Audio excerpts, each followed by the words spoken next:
بسم اللہ الرحمن الرحیم۔ بھید، اسرار سے بھرا ایک حیرت انگیز ناول۔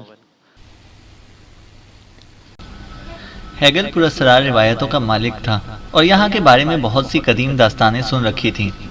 بندرگاہ کا شہر ہیگل بذات خود ہیگل ہی کے نام سے مشہور تھا۔ کامران مشکل کے عالم میں تھا اور سوچ رہا تھا کہ اب اسے کیا کرنا چاہیے۔ کیا سدرا بیکان کی پیشکش قبول کر لینی چاہیے؟ بات وہی تھی جن الجھنوں سے بھاگا تھا، کہیں وہی الجھنیں اس پر دوبارہ مسلط نہ ہو جائیں۔ سدرا بیکان جوں ہیگل قریب آتا جا رہا تھا اس کی خوش آمدوں میں مصروف ہو گئی تھی۔ بہرحال جہاز کے بندرگاہ سے لگنے کے بعد مسافر اترنے لگے۔ کامران اپنی ذمہ داریوں میں مصروف تھا۔ سدرا بیکان جہاز سے اتر کر اس کے قریب پہنچی اور بولی، تم نے اب تک مجھے اپنے فیصلے سے آگاہ نہیں کیا کامران۔ اس دوران وہ اسے بے تکلفی سے تم کہہ کر مخاطب کرنے لگی تھی۔ میں واقعی کوئی فیصلہ نہیں کر پایا، کامران نے کہا۔ میں تمہیں کچھ اور تفصیل بتاؤں گی اپنے بارے میں۔ جہاں تک میری معلومات کا تعلق ہے تمہارا یہ جہاز 10 دن یہاں رکا رہے گا۔ مجھے تھوڑا سا وقت دو گے؟ ہاں کیوں نہیں، کامران نے کہا۔ تو ٹھیک ہے، میں خود تمہیں تلاش کر لوں گی یہاں آ کر۔ وہ چلی گئی تو کامران کو یوں لگا جیسے سر سے کوئی بہت بڑا بوجھ اتر گیا ہو۔ اس دوران بھی اس نے کافی غور کیا تھا سدرا بیکان پر، لیکن وہ سوچ رہا تھا کہ اس طرح تو زندگی پر ایک بوجھ سا مسلط ہو جائے گا۔ آزادی کی زندگی حاصل کرنے کے لیے ہی تو اس جہاز پر چڑھا تھا، ورنہ حسن شاہ بہت اچھا دوست تھا۔ یہ الگ بات ہے کہ وہ کسی طور پر بھی اس پر آمادہ نہیں تھا کہ کرنل گلنواز یا رانا چندر سنگھ کو چھوڑ دے۔ بہرحال وہ جہاز پر اپنی مصروفیات میں مصروف رہا۔ ہر شخص ہی اس کا ہمدرد اور دیوانہ بن گیا تھا۔ خود کیپٹن وغیرہ بھی اس سے بہت زیادہ انسیت رکھتے تھے۔ ایڈلے نے تو اس سے کہا تھا، میں تمہارا عہدہ مزید بڑھا سکتا ہوں، کم از کم اس وقت تک میری ذات سے منسلک رہو جب تک میں خود آن ڈیوٹی ہوں۔ اگر گہرے سمندروں میں دل بھر جائے تو زندگی کا کوئی اور لطف اپنا لینا۔ ویسے میں تمہیں بتاؤں، اگر تھوڑے عرصے تم اس جہاز میں رہے تو یہ تمہیں اپنی اولاد کی مانند محسوس ہونے لگے گا۔ تم اس کی حفاظت کے لیے اپنا سب کچھ لٹا دو گے۔ میں کم از کم یہی محسوس کرتا ہوں۔ کامران ہنس کر خاموش ہو گیا۔ 3 دن گزر گئے۔ جہاز کے خلاصی اور عملے کے دوسرے افراد کیپٹن کی اجازت سے ہیگل کی سیر کو چل پڑے تھے۔ پراسرار واقعات کا حامل یہ ملک اور اس کا یہ شہر ایک مخصوص طرز زندگی رکھتا تھا جو کافی دلکش تھی۔ یہاں قدیم معبد، پگوڈے اور مندر پھیلے ہوئے تھے۔ یہ بھی بدھ روایات کا حامل تھا، اور یہ بات بھی باعث دلچسپی تھی کہ یمن کی دوشیزہ یہاں اتر گئی تھی اور اب لاپتہ تھی۔ چوتھے دن کامران ہیگل کے ایک بازار سے گزر رہا تھا کہ یہاں کے طرز زندگی کو دلچسپی کی نگاہوں سے دیکھتا جا رہا تھا کہ اچانک ہی کسی نے عقب سے اسے آواز دی، مسٹر کامران۔ نہ جانے کیوں یہ لہجہ اسے جانا پہچانا محسوس ہوا اور وہ چونک پڑا۔ اسے پلٹ کر دیکھا تو اسے اپنی آنکھوں پر یقین نہیں آیا۔ یہ شعورہ سنائی تھی، شعورہ غزل سنائی۔ وہ اس سے چند گز کے فاصلے پر تھی۔ تیزی سے اس کے قریب پہنچی اور اس نے عجیب سی خوشی کے عالم میں کہا، مسٹر کامران، کیا واقعی یہ آپ ہی ہیں؟ کامران نے مسکرا کر گردن ہلائی۔ میڈم، آپ؟ سنائی بھی میرے ساتھ ہیں۔ وہ دیکھیں، اس دکان پر قدیم نوادرات دیکھ رہے ہیں۔ کامران اندازہ نہیں لگا سکا کہ انہیں ان لوگوں سے مل کر خوشی ہوئی ہے یا الجھن، کیونکہ بہرحال وہ ان الجھنوں ہی سے نکلنا چاہتا تھا۔ پھر شعورہ نے غزل سنائی کو آواز دی اور غزل سنائی بھی ایک خوشگوار حیرت کے ساتھ کامران کو ملا۔ کمال ہے بھائی، یہ کیسے ہو گیا؟ کامران نے اپنے آپ کو سنبھال کر کہا۔ کیا باقی لوگ بھی؟ نہیں، ہمارے ساتھ کوئی نہیں ہے۔ ان لوگوں سے ہمارا ساتھ چھوٹ چکا ہے۔ کامران نے ایک گہری سانس لی، پھر بولا، یہاں آپ کب سے ہیں؟ تھوڑے دن ہی گزرے ہیں، زیادہ عرصہ نہیں ہوا۔ ہیگل اپنے ہی ایک کام سے آئے تھے۔ آؤ کچھ وقت ہمارے ساتھ رہو۔ تمہیں یہاں دیکھ کر بڑی حیرت ہوئی کہ ایک کھلے میدان میں نیچے جہاں پارکنگ لاٹ تھی، پارکنگ لاٹ سے انہوں نے اپنی کار نکالی۔ غزل سنائی نے اسٹیئرنگ سنبھالا۔ کامران اس کے برابر بیٹھ گیا۔ شعورہ سنائی پچھلی سیٹ پر جا بیٹھی۔ راستے میں غزل سنائی نے کہا، لیکن تم ہیگل کب پہنچے؟ 4-5 دن ہو گئے، کامران نے کہا۔ کس طرح؟ ایک سمندری جہاز پر کیبن سپروائزر ہوں، کامران بولا۔ کیا؟ غزل سنائی نے حیرت سے کہا۔ ہاں، کامران نے کہا۔ کمال ہے بھائی، کمال ہے۔ خیر، پہنچنا تو تھا تمہیں یہاں، غزل سنائی نے کہا۔ کیا مطلب؟ کامران نے سوال کیا اور غزل سنائی مدھم سی مسکراہٹ کے ساتھ خاموش ہو گیا۔ پھر اس نے کار ایک خوبصورت عمارت کے احاطے میں کھڑی کر دی۔ یہ عمارت بھی ہیگل کی طرز سے تعمیر کا ایک نادر نمونہ تھی۔ آپ یہاں رہتے ہیں؟ کامران نے پوچھا۔ ہاں۔ تنہا؟ تنہائی سمجھ لو۔ یہ عمارت اپنے کرائے پر حاصل کی ہے؟ کامران نے پوچھا۔ نہیں، کسی نے مجھے قیام کے لیے دی ہے۔ کس نے؟ کامران نے پوچھا۔ ایک مقامی شخصیت نے، جبکہ مقامی وہ بھی نہیں ہے۔ آؤ تفصیل سے بیٹھ کر بات چیت کریں گے۔ تمہیں جہاز پر واپس جانے کی جلدی تو نہیں ہے؟ قزل سنائی نے پوچھا۔ نہیں، کامران نے کہا۔ تب پھر آؤ، واقعی بہت سی ایسی باتیں جمع ہو گئی ہیں جو ہمارے درمیان ہونا چاہیے، قزل سنائی نے کہا۔ اس شخص سے کامران کی کوئی زیادہ واقفیت نہیں رہی تھی، بس کرنل گل نواز کے مہمان کی حیثیت سے اس نے بھی اس کی پذیرائی کی تھی، جبکہ کرنل گل نواز نے خود کامران کو اختیار اور اہمیت دے ڈالی تھی۔ اچھا، اب میری ڈیوٹی شروع ہوتی ہے۔ یہ بتائیے مسٹر کامران، کھانا کھائیں گے آپ؟ قزل سنائی نے پوچھا۔ نہیں، کھانا وقت تو ہو چکا ہے۔ بھائی پھر پوچھنے کی کیا ضرورت ہے؟ جب وقت ہو چکا ہے تو کھانے کا بندوبست کیجیے، قزل سنائی نے اپنی بیوی سے کہا، اور شعورہ وہاں سے چلی گئی۔ کامران کو ان لوگوں کی یہاں اس بے تکلفی سے رہائش پر حیرت ہو رہی تھی۔ اس نے قزل سنائی کے سامنے ایک صوفے پر بیٹھتے ہوئے کہا، بہت خوبصورت ڈرائنگ روم ہے۔ ویسے مسٹر قزل سنائی، اصولی طور پر مجھے آپ سے اس قدر بے تکلف نہیں ہونا چاہیے، کامران نے کہا۔ ایک منٹ، میں نے بعد میں تمہارے بارے میں خاصی معلومات جمع کی تھیں۔ کرنل گل نواز ہی نے مجھے تمہاری پوری شخصیت کے بارے میں بتایا تھا اور کہا تھا کہ تم کوئی معمولی انسان نہیں ہو، بلکہ تمہارا اپنا ایک ماضی ہے، اور بس اتفاقات کے ہاتھوں سفر کرتے ہوئے کرنل تک پہنچے ہو۔ اصولی طور پر مسٹر کامران، کرنل کو کچھ اور بھی فیصلے کرنے چاہیے تھے، لیکن بہرحال اب یہ ان کا معاملہ ہے، قزل سنائی نے کہا۔ ایک بات بتائیے مسٹر قزل سنائی، کامران نے کہا۔ ہاں پوچھو۔ کیا کرنل بھی ہیگل میں موجود ہیں؟ کامران نے کہا۔ ارے نہیں بھائی، بالکل نہیں، میں تو وہیں تبت میں ان سے الگ ہو گیا تھا۔ بڑے پراسرار اور عجیب و غریب حالات پیش آئے تھے۔ بات اصل میں وہی ہے مسٹر کامران کہ انسان اپنی زندگی کا کوئی تعین نہیں کر سکتا، کب تک اس دنیا میں ہے اور کب چلا جائے گا، لیکن خواہشات کے پھن اسے ڈستے رہیں گے، اور وہ اپنی خواہشوں کی تکمیل کے لیے زندگی کی پرواہ بھی نہیں کرتا۔ میں نہ جانے کیسے کیسے واقعات کا شکار ہو چکا ہوں۔ شعورہ میری زندگی کا ایک حصہ ہے، ہم دونوں کا ذوق ایک ہی ہے، اور یوں سمجھ لیجیے کامران کہ پراسرار واقعات ہماری زندگی کا ایک حصہ بن چکے ہیں، قزل سنائی نے کہا۔ ہم تبت کی سرزمین پر ان پراسرار وادیوں میں بھٹک رہے تھے کہ مجھے ایک بہت ہی قدیم دوست مل گیا، وہ بھی وہاں کسی پراسرار عقدے کو حل کرنے پہنچا ہوا تھا اور شدید زخمی ہو گیا تھا۔ مجھے اس کی خدمت کا موقع ملا، اور وہیں سے میں نے کرنل گل نواز سے الگ ہو گیا، کیونکہ وہ لوگ میرے دوست کی بحالی تک مجھے وقت دینے کو تیار نہیں تھے۔ بس سمجھ لو کہ اس کے بعد مجھے اپنے دوست کی زندگی کے لیے بھٹکنا پڑا، اور وہ میرے لیے ایک کہانی چھوڑ گیا، ایک عجیب و غریب کہانی۔ بس یوں سمجھ لو کہ میں اسی سلسلے میں یہاں مقیم ہوں۔ بڑی عجیب بات یہ ہے کہ شاید تم یقین نہ کرو، میرے دوست کی زندگی سے جو واقعات وابستہ تھے ان میں تمہارا بھی ذکر موجود ہے کامران۔ میرے ان الفاظ پر ہنسو، حیرت کرو یا مجھے پاگل سمجھو، حقیقت یہی ہے کہ تمہاری تقدیر میں ان واقعات کو حل کرنے کی ذمہ داری لکھی ہوئی ہے، چاہے تم اس سے کتنا ہی بچو۔ میں تمہیں ایک تحریر سے روشناس کرانا چاہتا ہوں۔ یہ بتاؤ، میری ان باتوں سے ذہنی کوفت کا شکار تو نہیں ہو رہے؟ کرنل قزل سنائی نے پوچھا۔ اصل میں مسٹر قزل سنائی، میں ان الجھنوں سے نکلنے کا فیصلہ کر چکا ہوں۔ میرے دل میں اتنے سارے راز جمع ہو چکے ہیں کہ اب مزید رازوں کو دفن کرنے کی جگہ باقی نہیں رہی، کامران نے کہا۔ تو پھر مجھے اپنا رازدار بنا لو، میں تمہیں اپنی طرف سے مطمئن کرنے کی کوشش کروں گا۔ یہ بتاؤ، کیا تم وہ جہاز چھوڑ سکتے ہو؟ قزل سنائی نے کہا۔ ہاں، مجھے اس پر کوئی اعتراض نہیں ہے، میں تو ان واقعات سے فرار چاہتا تھا۔ جہاز پر اسمگل ہو کر میں یہاں پہنچا ہوں۔ کپتان اور جہاز کے عملے کے افراد مجھ سے محبت کرتے ہیں اور مجھے اپنے درمیان ہمیشہ کے لیے رکھنا چاہتے ہیں، کامران نے کہا۔ یہ تو ہونا ہے، قزل سنائی نے جلدی سے بولا، اور کامران چونک کر اسے دیکھنے لگا۔ ہونا ہے؟ ہاں، تم جہاں بھی جاؤ گے تمہیں محبت ملے گی، یہ تمہاری زندگی کا حصہ ہے۔ جو بھی تمہیں دیکھے گا تم سے محبت کرنے پر مجبور ہو جائے گا، تم وہی سب کچھ کرنے کے لیے پیدا ہوئے ہو۔ اور جب میں تمہیں کرنل گل نواز کے ہاں دیکھا تھا تو شعورہ سے تمہارے بارے میں کچھ کہا تھا۔ میں جادوگر ہوں، نہ کوئی پراسرار قوتوں کا مالک، نہ کوئی جادوئی علم میرے قبضے میں ہے۔ بس یوں سمجھ لو کہ کتابوں سے جو علم حاصل کیا ہے وہی میری زندگی بن گیا۔ ابھی تھوڑی دیر میں شعورہ آئے گی، اس سے پوچھنا کہ میں نے اس وقت کیا کہا تھا جب تمہیں پہلی بار دیکھا تھا۔ قزل سنائی نے یہ الفاظ ادا کر رہا تھا کہ شعورہ اندر آ گئی اور وہ مسکرا کر بولی، شعورہ، جب ہم نے پہلی بار کامران کو کرنل گل نواز کی کوٹھی میں دیکھا تھا تو میں نے کیا کہا تھا؟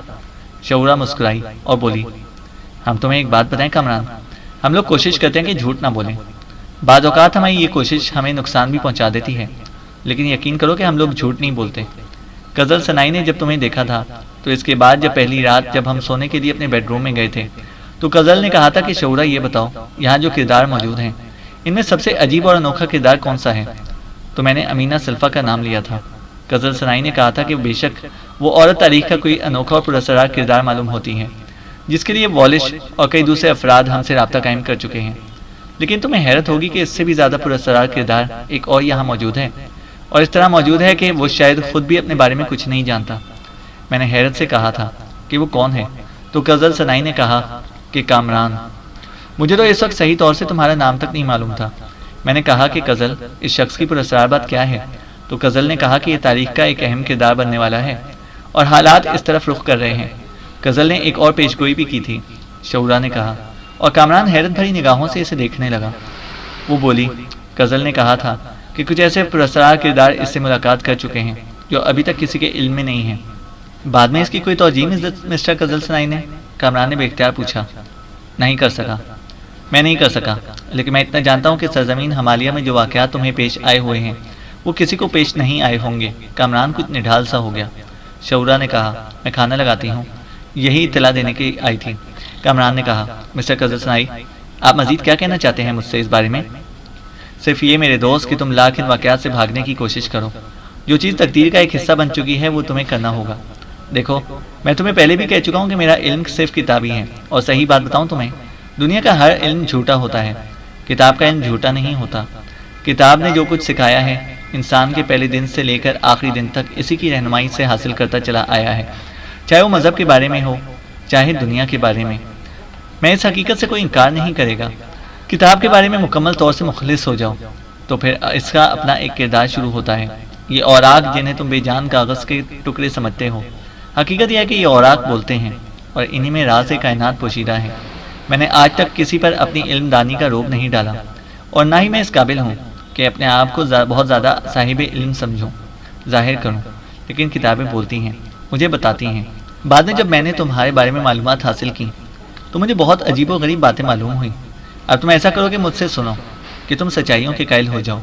پہلی بات میں تمہیں یہ بتاؤں کہ جو عورت تمہیں یہاں لے کر آئی ہے اور جس نے تمہیں اپنا نام سدرا بیکان بتایا ہے اور جس کا تعلق یمن سے ہے، وہ یوں سمجھ لو کہ انہی لکیروں پر چلتی ہوئی تمہارا تعاقب کرتی ہوئی اس جہاز تک پہنچی تھی، اور وہیں سے اس نے تم تک رسائی حاصل کی تھی، اور اس نے حالات کے تحت تمہیں پیشکش کی تھی کہ تم اس کا ساتھ دو۔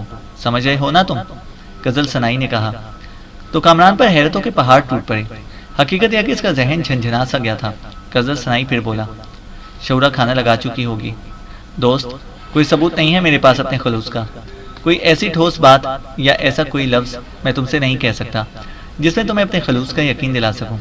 میں تمہیں صرف ایک بات بتاتا ہوں کہ تم جس کام کے لیے مخصوص کیے گئے ہو وہ ہر حالت میں انجام دو گے، کیونکہ یہ تقدیر کی تحریر ہے اور کتابوں نے مجھے اس کا علم دیا ہے۔ دل چاہے تو اسے انحراف کر لو، بغاوت کر لو، اور کتابوں کو جھوٹ ثابت کرنے کی کوشش کر لو۔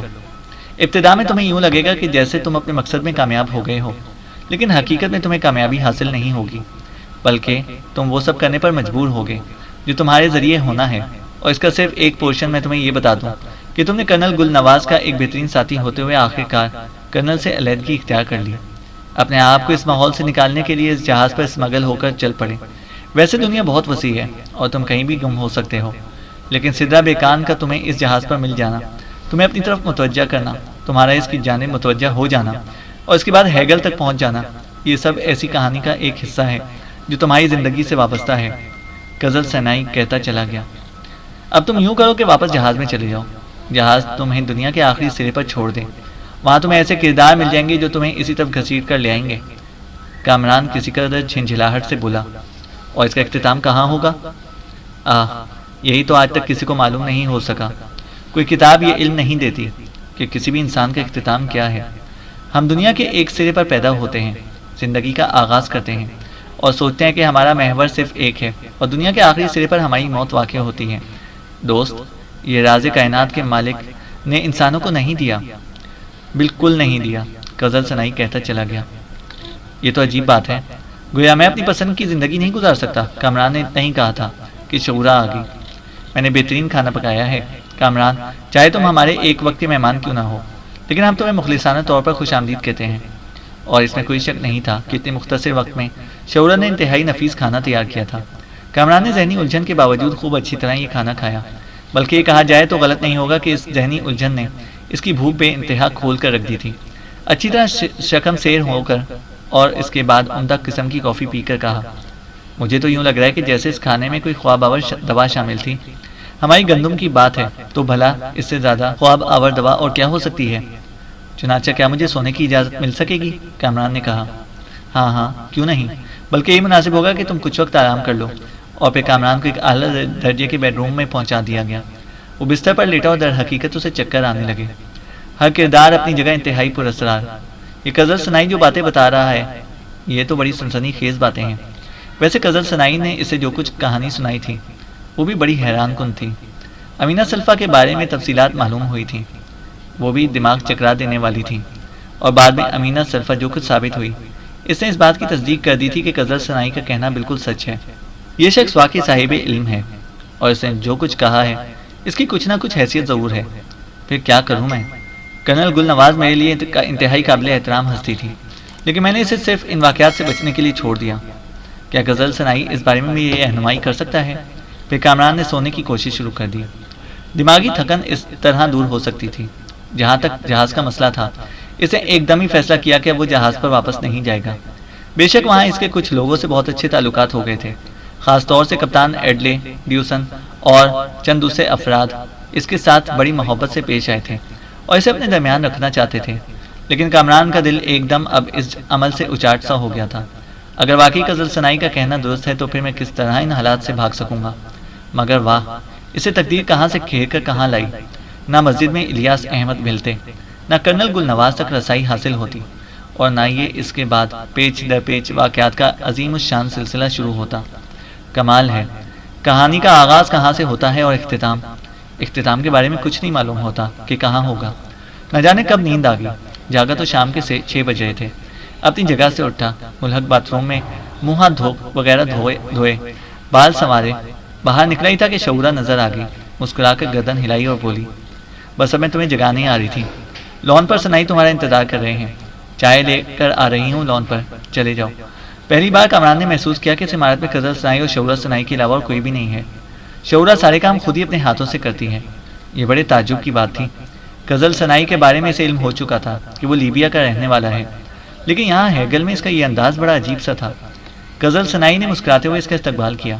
اس کے سامنے ایک بہت ہی خوبصورت پیڈ رکھا ہوا تھا اور وہ اس کے اوپر لکیریں بنا رہا تھا۔ اسے دیکھ کر اس نے پین بند کیا اور بولا، تمہارے چہرے کی شگفتگی بتا رہی ہے کہ تم نے ایک خوشگوار نیند لی ہے۔ ہاں، کامران نے کہا، اور یہ لکیریں مجھے بتا رہی ہیں کہ تم نے بہت سے فیصلے کیے ہیں۔ لکیریں؟ کامران نے دلچسپی سے پوچھا۔ ہاں، کتابی علم سے حاصل ہونے والی معلومات دیکھو، خواہ مخواہ فضول باتیں کرنے لگ جاتا ہوں۔ اچھا، ایمانداری سے یہ ایک بات بتا دو کہ کیا تم نے جہاز پر جانے کا ارادہ ترک نہیں کیا؟ قزل سنائی نے کہا۔ کر دیا ہے، کامران نے کہا۔ یہ لکیریں بتاتی ہیں۔ کاش میں تمہیں بتا سکتا کہ لکیروں کا علم کیا ہوتا ہے۔ یہ اس کائنات کا پراسرار ترین علم ہے، اور میں تمہیں بتاؤں کہ یونان کے ایک باشندے سورانوس نے یہ علم حاصل کیا تھا۔ اس کے بارے میں کہا جاتا ہے کہ دیوی زیوس اور دیوتا اسپارڈو تک اس کی رسائی ہو چکی تھی، اور ان دونوں نے اسے اپنا دوست مان کر اسے اپنا یہ علم دیا تھا۔ اہل یونان اس کے بارے میں ایک روایت بیان کرتے ہیں، لیکن اس شخص کی ایک کتاب کا قلمی نسخہ میرے ہاتھ لگ گیا تھا۔ اس قلمی نسخے میں وہ لکیروں کے اس علم کے بارے میں دنیا کو بتانا چاہتا تھا، لیکن تقدیر نے اس کو مہلت نہ دی اور وہ آخرکار موت کی آغوش میں چلا گیا۔ یہ قلمی نسخہ بڑے پراسرار حالات میں مجھ تک پہنچا اور میں نے اس پر سالہ سال صرف کیے۔ یہ لکیریں بڑا سچ بولتی ہیں۔ ہم اس سچ کو یونانی سچ کہتے ہیں۔ قزل سنائی کا لہجہ خوابناک ہو گیا تھا۔ یہ شخص اب کامران کے لیے بہت زیادہ پراسراریت اختیار کرتا جا رہا تھا۔ اس نے کہا، میں چاہتا ہوں کامران، میں تمہیں بہت سی حقیقتوں سے آشنا کروں۔ بولو، کیا میری کچھ وقت کی قربت قبول کرو گے؟ قزل سنائی نے کہا۔ ہاں، کامران نے پر اعتماد لہجے میں جواب دیا۔ شعورہ چائے لا رہی ہے۔ اپنی باتیں اپنے ہی درمیان میں ہونی چاہیے اور رہنی چاہیے، وہ بہتر ہوتا ہے۔ کامران واقعی طلسمی جال میں جکڑا گیا تھا۔ اسے مختلف لوگوں نے علم دیا تھا۔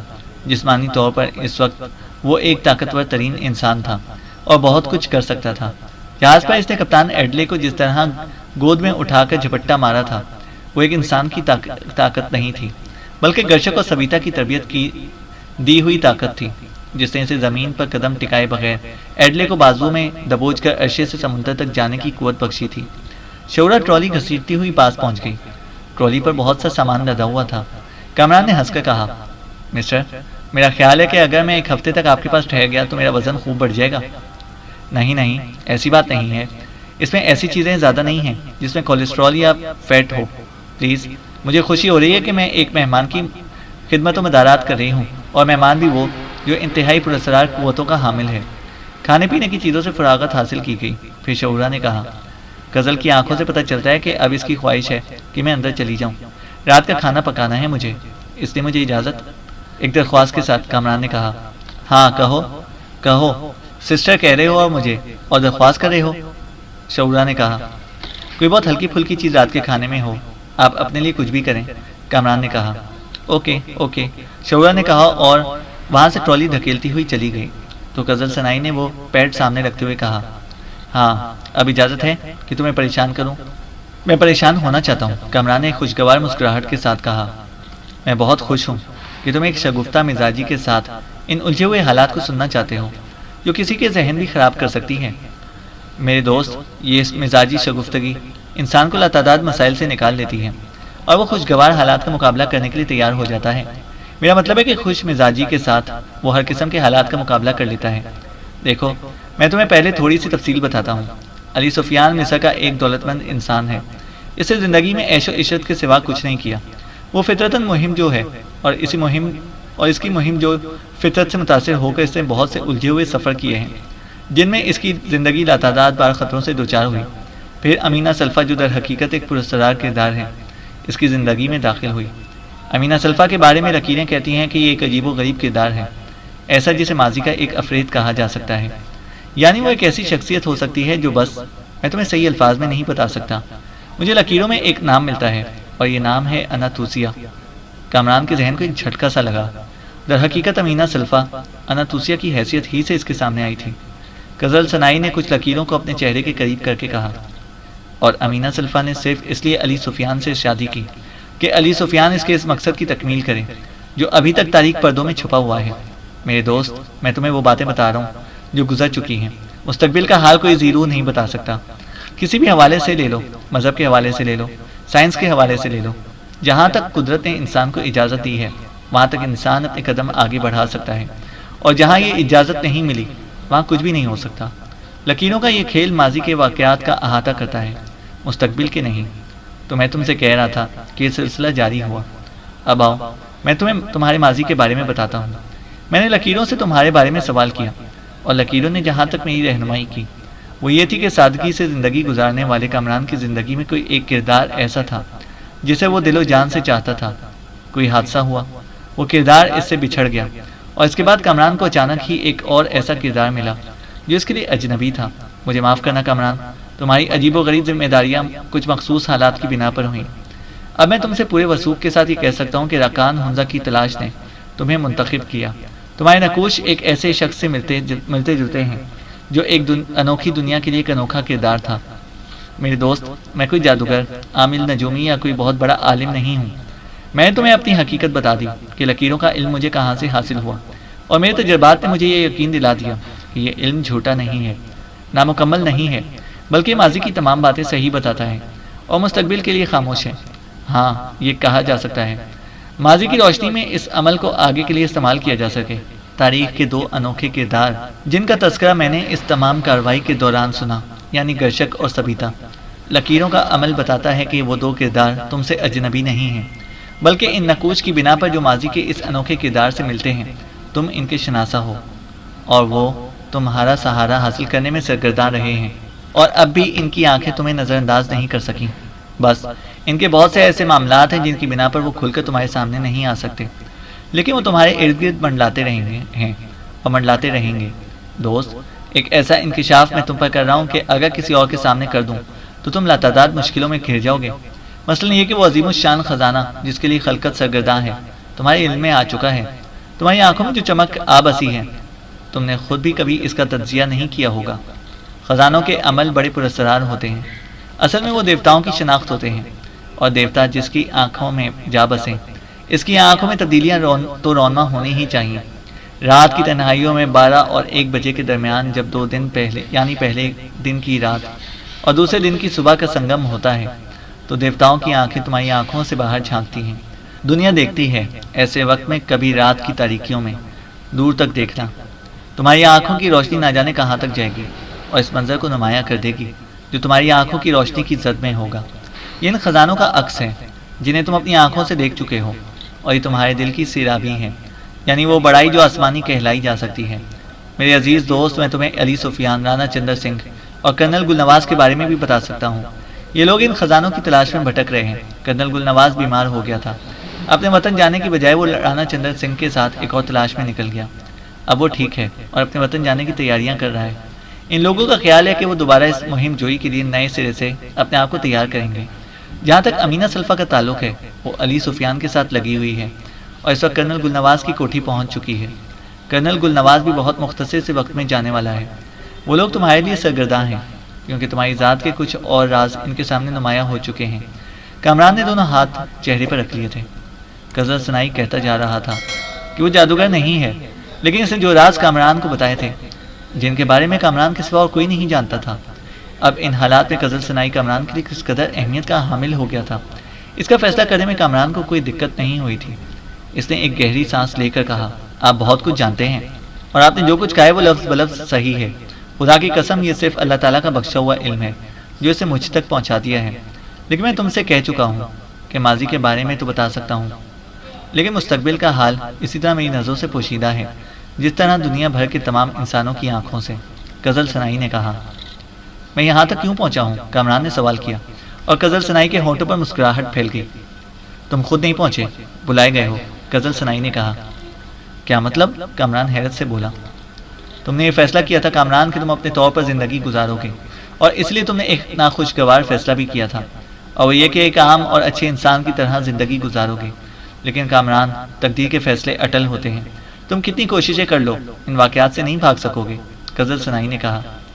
مجھے اندازہ ہو رہا ہے مسٹر سنائی، مگر آپ نے یہ انکشاف تو کیا کہ میں کسی خزانے سے واقف ہو چکا ہوں اور اس کی روشنی میری آنکھوں میں آ بسی ہے، لیکن آپ نے مجھ سے یہ نہیں پوچھا کہ میں نے وہ خزانہ کب اور کہاں دیکھا تھا، کامران نے کہا۔ پوچھنا بھی نہیں چاہتا، سمجھے، میرے سارے خزانے میری ذات میں پوشیدہ ہیں، اور جو خزانے میری ذات میں پوشیدہ ہیں وہ روئے زمین پر نہیں پائے جاتے، اور میری بیوی ان خزانوں سے پوری طرح مطمئن ہے۔ ہاں، ہر پراسرار عمل کی تفتیش میری زندگی کا ایک حصہ ہے، اور ہم دونوں میاں بیوی یہی کرتے ہیں۔ ہمیں کیا ضرورت ہے کہ ہم سنہرے روپہلے اور رات کی تاریکیوں میں چمکنے والے پتھروں یا دھاتوں کے لیے اپنی زندگی قربان کر دیں؟ ہم دونوں زندگی کا ایک بڑا حصہ گزار چکے ہیں اور بڑے مطمئن ہیں۔ ایک دوسرے سے ہمارا محبوب مشغلہ یہی ہے کہ ہم پراسرار واقعات کی کھوج لگائیں، اور اس وقت بھی ہم اپنے اسی کام میں مشغول ہیں، قزل سنائی نے کہا۔ میرا خیال ہے کہ آپ سے زیادہ مناسب اور اچھا انسان میرے لیے اور کوئی نہیں ہے۔ کرنل گل نواز مجھ سے بہت زیادہ محبت کرتے ہیں، ان کے پورے خاندان نے مجھے ایسے وقت میں سہارا دیا مسٹر سنائی جب میں ذہنی طور پر بیٹھ کر کہیں سے کہیں پہنچ چکا تھا۔ یہ بھی ہو سکتا ہے کہ میں حالات کا شکار ہو کر موت کے راستے اپنا لیتا، یعنی وہ سب کچھ جو مجھے پھانسی کے پھندے تک لے جاتا، لیکن اس کے بعد کرنل گل نواز نے مجھے اپنے شوق میں شامل کر لیا۔ ہاں، لکیریں آپ کو بالکل صحیح بتا رہی ہیں۔ کرشک اور سبیتا طویل عرصے تک میرے ساتھ رہے ہیں، دونوں مجھ پر اعتبار کرتے ہیں، اور مسٹر قزل سنائی، بڑی عجیب و غریب کہانیوں میں ملوث کر لیا ہے انہوں نے مجھے۔ میں آپ کو اپنی داستان اس لیے سنا رہا ہوں کہ ممکن ہے آپ آگے کے سلسلے میں میری مدد کر سکیں۔ اور اس کے بعد کامران نے اس وقت سے جب اس نے کرنل گل نواز کی کوٹھی میں گرشک اور سبیتا کو دیکھا تھا، اور اس کے بعد سے اس پوری مہم جوئی کے دوران جو واقعات پیش آئے تھے، اور پھر اس نے اس خزانے کے بارے میں ساری تفصیل قزل سنائی کو سنا دی۔ قزل سنائی پتھر کے بت کی مانند ٹکر ٹکر اس کی صورت دیکھ رہا تھا۔ کامران خاموش ہوا تو وہ اپنی جگہ سے اٹھا، بڑی عقیدت سے اس نے کامران کے دونوں ہاتھوں کو چوما اور بولا، تم ایک بہت بڑے آدمی ہو، بہت بڑے آدمی، بہت بڑے آدمی۔ میں تم سے ہاتھ جوڑ کر ایک بات کہنا چاہتا ہوں، جو عمل تمہاری تقدیر سے منسلک کر دیا گیا ہے اس سے انحراف نہ کرنا، اس پر عمل کرنا تمہاری زندگی کا ایک مقصد ہے، قزل سنائی نے کہا۔ وہ عمل کیا ہے؟ کامران نے سوال کیا۔ وہ عمل جس کے لیے سدرا بیکان تمہیں یہاں تک لائی ہے، قزل سنائی نے کہا۔ لائی ہے؟ کامران بولا۔ ہاں، میں تمہیں بتا چکا ہوں، بس کچھ منٹ اور، اس کے بعد وہ یہاں پہنچنے والی ہے، قزل سنائی نے کہا، اور کامران ایک زبردست سنسنی محسوس کیے بغیر نہ رہ سکا۔ خاصی دیر تک کامران قزل سنائی کے الفاظ کے سحر میں ڈوبا رہا۔ سدرا بیکان کے بارے میں قزل سنائی کے الفاظ نے اس کا دماغ جھنجھنا دیا تھا۔ سدرا بیکان جو اسے بالکل اتفاقی طور پر ملی تھی، لیکن قزل سنائی کچھ اور ہی کہانی سنا رہا تھا۔ دفتن ہی کامران کے دماغ میں نفرت کی ایک تیز لہر سی اٹھی۔ یہ تو زیادتی ہے، میں اپنی پسند اور آزادی کی زندگی گزارنا چاہتا ہوں. یہ سب مجھے کیوں گھیرے ہوئے ہیں؟ ان کے باپ کا نوکر تو نہیں ہوں میں کہ میں اتنا کمزور اور ناکارہ. نہیں کھیلوں گا میں ان لوگوں کے ہاتھوں میں نہیں کھیلوں گا. دیکھو کوئی میرا کیا بگاڑتا ہے. ایک کرنل گلنواز تھا جسے میں اپنا سب سے قریبی عزیز قرار دیتا تھا. جب میں نے اس کا ساتھ چھوڑ دیا تو باقی لوگ کیا حیثیت رکھتے ہیں؟ کامران نے قزل سنائی سے کہا. آپ مجھے سدرا بیکان کے بارے میں بتائیے. کیوں؟ قزل سنائی نے کہا. آپ اسے جانتے ہیں؟ کامران نے پوچھا. نہیں، قزل سنائی نے بڑے سکون سے کہا. جی؟ کامران حیرت سے بولا. ہاں، میں اسے نہیں جانتا. قزل سنائی نے کہا. آپ نے کہا کہ وہ ابھی یہاں آنے والی ہے؟ کامران نے کہا. ہاں، میں نے کہا ہے. کامران کی آنکھوں میں ناخوشگواری کے تاثرات ابھر آئے. وہ بولا. یہ بڑی عجیب بات ہے. میری مستقبل کی پیشگوئی سب کرنے بیٹھ جاتے ہیں. انداز ایسا ہوتا ہے جیسے مجھ سے تعزیت کر رہے ہوں. ایسی بات نہیں ہے سر. میں نے زندگی میں شرافت کو اول نام ضرور دیا ہے لیکن خود کو کمزور کبھی نہیں سمجھا. آپ بھی بچوں کی طرح مجھ سے کھیل رہے ہیں. کامران نے کہا. ارے نہیں، تمہیں غلط فہمی ہوئی ہے. میں واقعی سدرا بیکان کو نہیں جانتا. یہ نام بھی مجھے لکیروں میں ہی الجھا ہوا ملا ہے. قزل سنائی نے کہا. اور وہ یہاں آنے والی ہے؟ کامران نے کہا. صرف چند منٹ کے اندر اندر. قزل سنائی بولا. مجھ سے ملنے کے لیے؟ میرے لیے؟ کامران نے اوپری ہونٹ بھینچ کر کہا. 100%. تو پھر معاف کیجیے، آپ کی لکیروں کا کھیل میں ہی غلط کر رہا ہوں. کامران نے کہا. کیسے؟ قزل سنائی نے کہا. ایسے، کامران بولا اور اسے دروازے کی طرف چھلانگ لگا دی. اس کے بعد وہ وہاں نہیں رکا تھا. باہر آ کر بھی وہ پاگلوں کی طرح دوڑتا رہا. نہ جانے کتنی دور نکل آیا تھا. شدید جھنجھلاہٹ کا شکار تھا. یہ کیا بات ہوئی؟ سب میری تقدیر کے مالک بن گئے ہیں. کوئی بھی، گرشک، سبیتا یا دوسرے، میں اپنی پسند کی زندگی گزاروں گا. دل و دماغ میں ایک جنون تھا. دیکھتا ہوں یہ پراسرار قوتیں کس طرح مجھے استعمال کرتی ہیں. اپنی شخصیت ہی بدل ڈالوں گا. اور پھر اس نے ایسا ہی کیا اور وہ شہر چھوڑ کر ایک شہر سے دوسرے شہر آ گیا. چینل کو سبسکرائب کریں اور بیل آئیکن کو پریس کریں تاکہ ہماری ہر اپڈیٹ آپ کو بر وقت مل سکے.